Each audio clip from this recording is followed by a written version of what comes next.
From a Palestine fundraiser to a campaign delaying smartphone usage. We've got all this and more on This Week in Sheffield.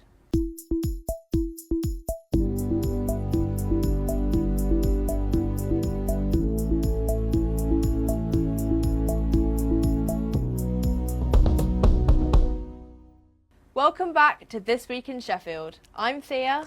I'm Orko, and this week we're bringing you the top stories surrounding Sheffield's universities and beyond. Here are today's top headlines. A campaign calling to delay smartphone use among young people is gaining traction in Sheffield. Love Music, Hate Racism hosted a fundraiser at Sydney and Matilda in aid of medical help for Palestinians. We look at how the rise of free events are once again fueling Sheffield's live scene. Also coming up, we have this week's sports and weather updates. A campaign calling to delay smartphone use for children is gaining traction in Sheffield after receiving the council's backing. Smartphone Free Childhood says phones are harming young people's well-being and learning. We spoke to the group's Sheffield representative about what they want to change. It's hard. What we're about is trying to bring parents together to solve the collective action problem, because the reason we have 90% of 12-year-olds with smartphones is because everybody else has one.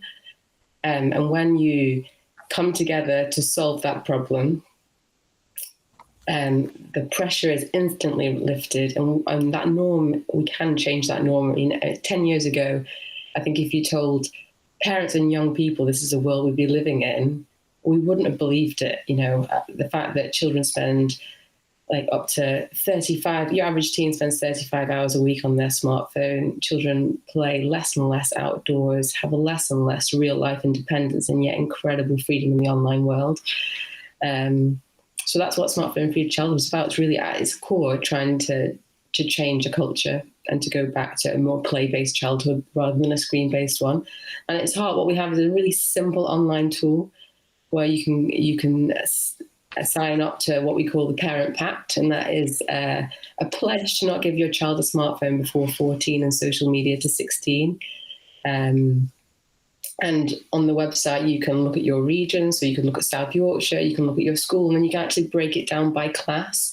So you can see how many other parents in your child's class have signed it. And it's really powerful. I have a child in my eldest is in year 5.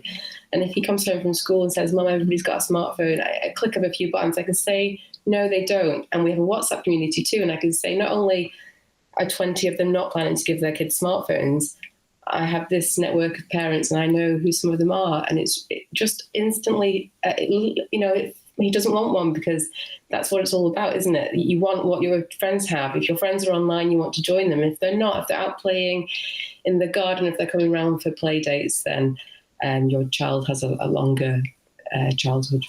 So what concerns are Sheffield parents raising with you most often? I hear from every group problems with cyberbullying. I think when I was young, bullying has always been an issue for young people, hasn't it? But when I was young, it stopped at the front door. Your home was a safe space. Whereas now, if you have a smartphone and you're on those class WhatsApp groups or Snapchat, it follows you home. It comes into your bedroom. There is just no reprieve from it. So I think cyberbullying is a huge one. I think family arguments, arguments over screen time, because it's not young people's fault. It's not grown-ups' fault. These devices are addictive by design. We know this, right? The brightest minds in the world are paid a lot of money to build the most addictive apps possible to keep us on there. We have an attention economy, so they're designed to keep us scrolling. Infinite scroll, dopamine hits. So the arguments over screen time, so cyberbullying, arguments over screen time, inappropriate content, children being exposed to stuff far too young that their brains aren't ready for. And often it's unsolicited, inappropriate content. They aren't seeking this out. It's the algorithms feeding them more and more extreme content. Or again, it's being on those big groups where, acquaintances rather than perhaps close friends are sending them stuff that they don't want to see, but once you've seen it, you can't unsee it. So how is the campaign gaining traction in Sheffield? In South Yorkshire, almost 2,500 parents signed up to a Parent Pact. Most of those are from Sheffield, around 2,000 in Sheffield. That's covering 205 schools last time I checked.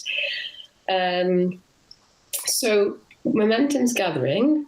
But now we're at a point where we really want to, a lot of the movement is in the south and the west of Sheffield.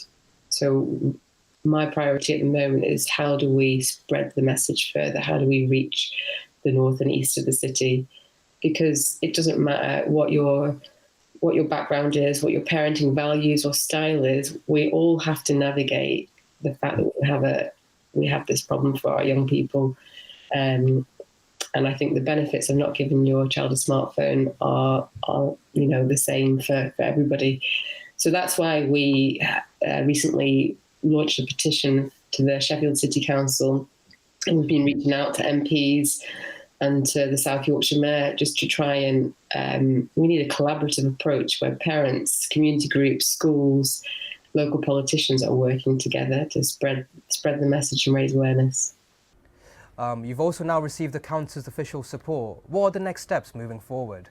It was early days because the meeting was just on Tuesday, but we do have an agreement to set up what they call a task and finish group, which will be a group of professionals and campaigners and parents, and that will be the first step. We'll meet, so it will include kind of people from mental health, public health, schools, parents, and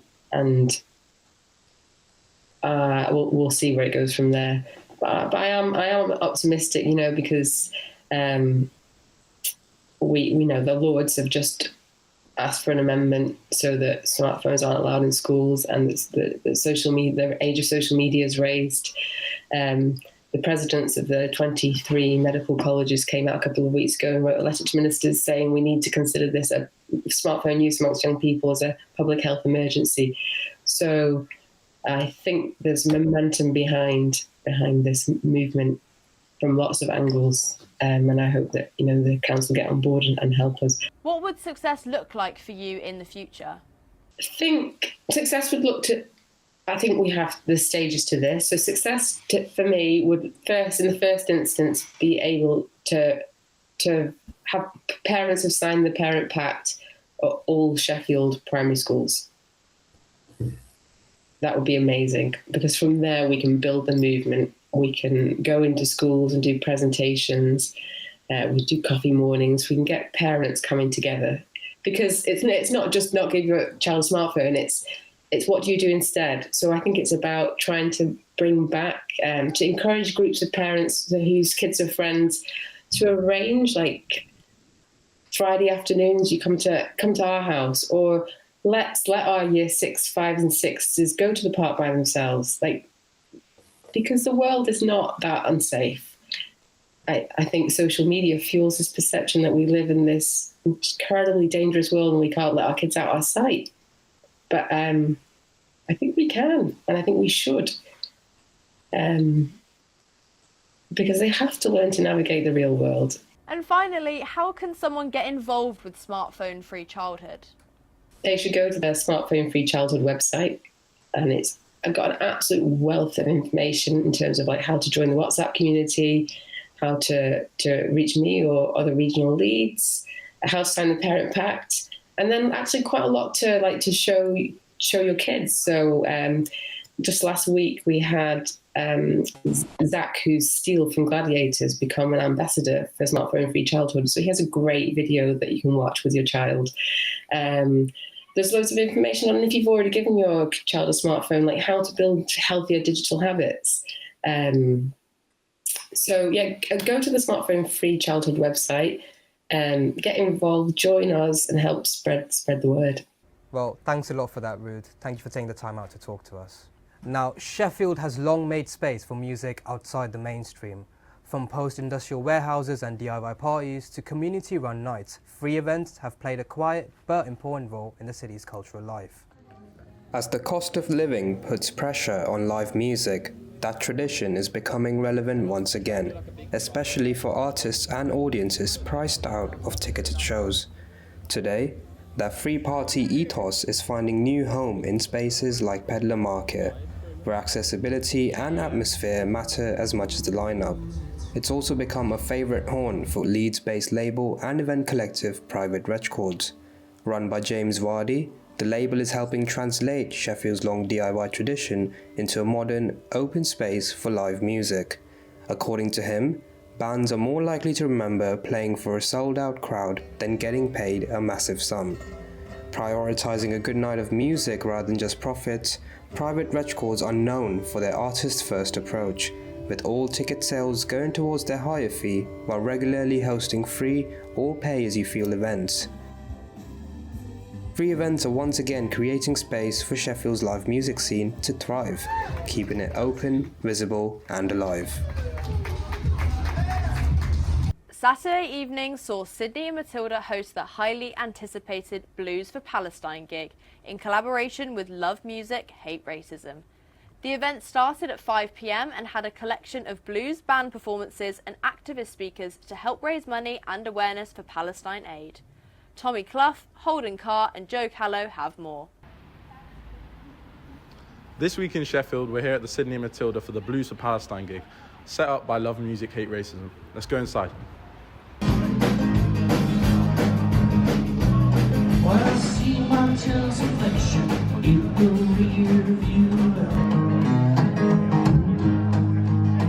Today they're raising money for medical aid for Palestinians, which is a great organisation that's been supporting Palestinians for many years, even prior to the genocide. I think with people power, yeah, we can look to the future with hope, but we just have to stand together. The whole point of Love Music, Hate Racism is to take music from different cultures and different backgrounds and mix them together and make an anti-racist statement out of that.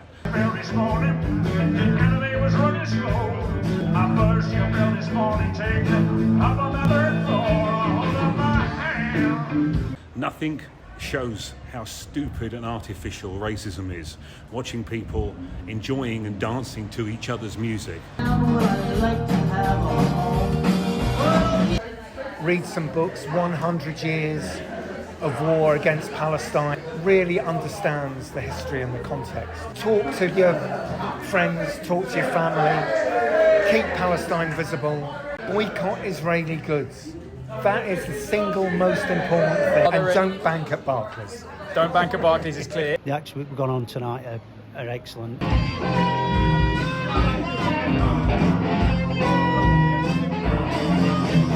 I'll probably be down at the front watching them and what have you. I want to get the best seats in the house.